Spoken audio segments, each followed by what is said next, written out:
सभी साधकों को रमेश शर्मा का सादर प्रणाम। प्रिय साधकों, इस सृष्टि को संचालन करने के लिए परमात्मा ने कुछ नियम बनाए हैं और इस सृष्टि का निर्माण करते समय इस सृष्टि को किस तरीके से चलाया जाएगा और इस सृष्टि में रहने वाले जीव जंतु जीवात्माएं किस तरह से अपने जीवन को सुगम बना सकती हैं, वो सभी कुछ इस सृष्टि में व्याप्त है। जितने प्रश्न हैं उतने ही समाधान में। इसलिए कहते हैं कि जो सृष्टि का सिस्टम है, यानी कि जो व्यवस्था है वो परमात्मा की है, लेकिन उस व्यवस्था के अनुसार जीने की अवस्था बना लेना वही भक्ति है। क्योंकि कहा भी गया है कि हम जितना सृष्टि के समीप हैं उतना ही ईश्वर के समीप है। यानी कि दूसरे शब्दों में अगर कहा जाए कि सृष्टि ही ईश्वर है, क्योंकि इस सृष्टि का निर्माण जब परमात्मा ने किया होगा तो आप ये देखिए कि कोई भी रचनाकार होता है वो अपनी रचनाओं से बहुत प्रेम करता है और उसके प्रति एक आसक्ति का भाव भी होता है। लेकिन ईश्वर को निर्गुण इसीलिए कहा गया है कि सभी गुणों के होते हुए भी उन गुणों के असर से दूर है, अलग है। इसीलिए उसे अटल कहा गया, इसीलिए उसे असीम कहा गया, अनंत कहा गया, अडोल कहा गया, अशोक कहा गया, आलोक कहा गया, क्योंकि वही प्रकाश है। कहा भी गया है कि दान वही, दानी वही, ज्ञान वही, ज्ञानी वही, काम वही, कामी वही।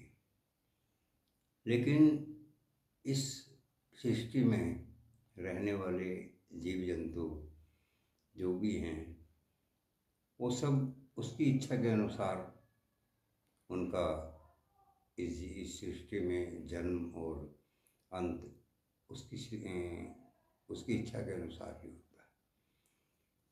समाज में रहने के लिए लोगों ने नियम बनाए। उसमें ये भी कहा जा सकता है कि कुछ वर्गों ने वो नियम अपनी सुविधा के लिए बनाए, उन नियमों को अपनी सुविधा के अनुसार तोड़ा मरोड़ा। कहते हैं कि जब नियम बनाने वाला ही नियमों को ताक पर रखने लगे तो उन नियमों को कोई औचित्य नहीं रह जाता। कर्ण की बहुत तीव्र इच्छा थी कि वो धनुर्विद्या सीखे।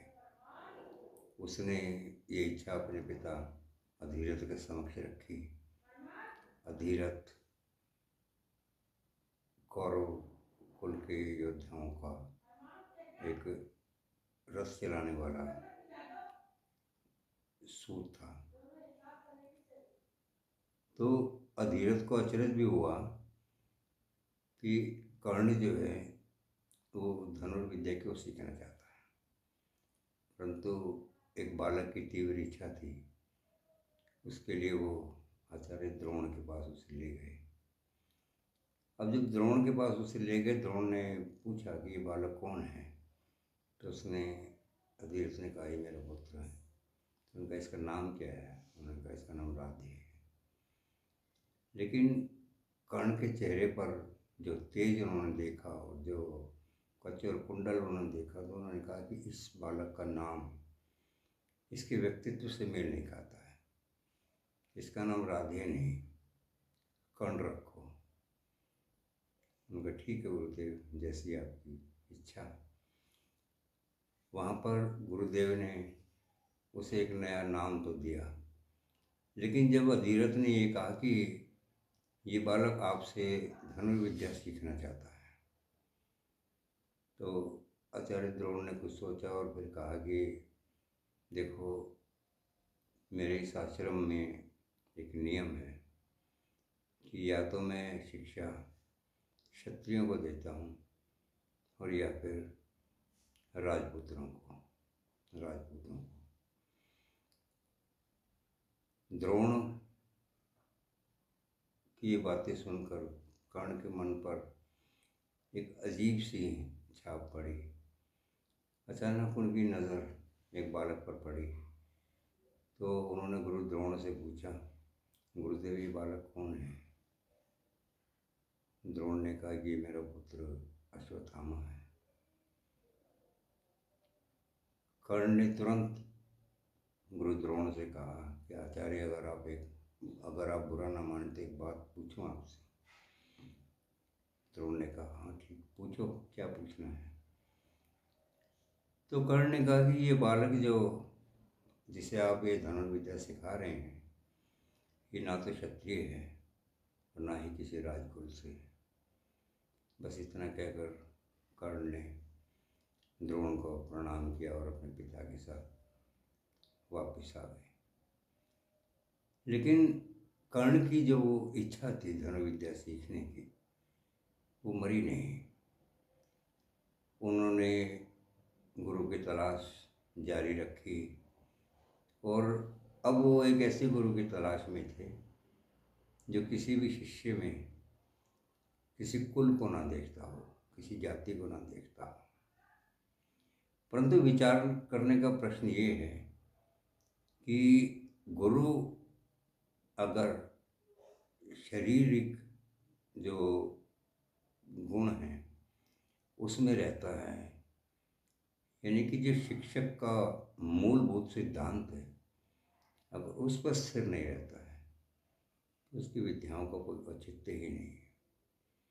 क्योंकि ज्ञान सबके लिए है, ज्ञान पर सबका अधिकार है। ज्ञान के लिए पात्रता सिर्फ यही है कि जो व्यक्ति किसी से कुछ सीखने आया है वो अंदर से अपने आप को शून्य माने और सामने वाले को सर्वज्ञ, तभी वो सीख सकता है। कर्ण पूरी तरीके से गुरु के प्रति समर्पित होकर वहाँ गए थे, लेकिन गुरु ने उनकी जाति देखी, उनका कुल देखा। कहने का अभिप्राय ये है कि एक शिक्षक का जो प्रथम कर्तव्य है, उसका कर्तव्य यही है कि इच्छुक व्यक्ति में सिर्फ पात्रता देखे, कुल नहीं, उसकी संपन्नता नहीं, उसका धर्म नहीं, उसकी जाति नहीं, यानी कि रंग, नस्ल, ये सब चीज़ें कोई मायने नहीं रखती हैं।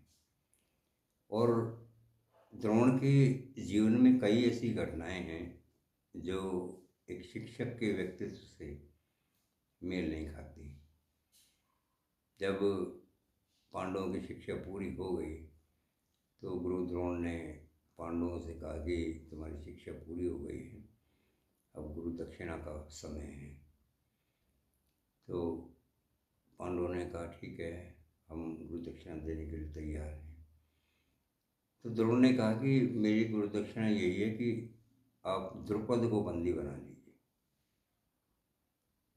अब बहुत ही विचित्र मांग है, लेकिन पांडव क्योंकि वचन में बंध चुके थे, इसलिए उन्होंने उस पर हाँ तो भर दी। लेकिन जब अपने घर पहुँचे और उस पर विचार मंथन हुआ तो युधिष्ठिर ने ये बात कही भी कि हमारी द्रुपद से कोई व्यक्तिगत शत्रुता नहीं है। अब गुरु द्रोण उसे बंदी क्यों बनाना चाहते हैं ये तो उनका विषय है, लेकिन हमें ये कार्य फिर भी करना ही होगा। लेकिन इसके पीछे की जो कथा है कि द्रोण और द्रुपद एक ही गुरु के शिष्य थे, लेकिन एक बार जब द्रोण द्रुपद के पास गए, जब उन्होंने आश्रम शुरू किया तो उन्होंने उनसे एक मांग रखी कि मुझे आश्रम शुरू करने के लिए जो शिष्य हैं उनके लिए दूध चाहिए, और दूध के लिए कहीं चाहिए। तो द्रुपद ने कहा कि हम आश्रम तक ही मित्र थे, अब मैं राजा हूँ और तुम याचक हो, इसलिए याचक की तरह मांगो।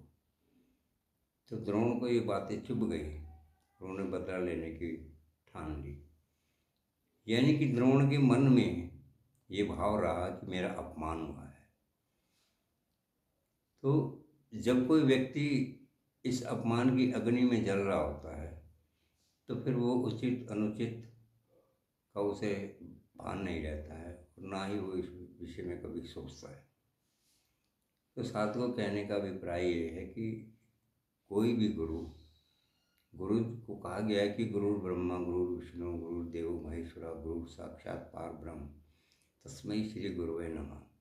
जब गुरु का स्थान इतना ऊंचा है तो गुरु को भी इन लक्षणों को अपने कार्यों में परिलक्षित करना होता है, ये उसका कर्तव्य होता है। आज के लिए इतना ही। आप सबको मेरा सादर प्रणाम। हरि ओम तत्सत। आप सबका दिवस शुभ हो। और एक बार फिर पुनः आपसे प्रार्थना, अगर वीडियो आपको अच्छा लगता है तो इसे अधिक से अधिक संख्या में लाइक करें, शेयर करें, जो भी कोई कमी लगती है उस पर कमेंट करें। आप सबका धन्यवाद।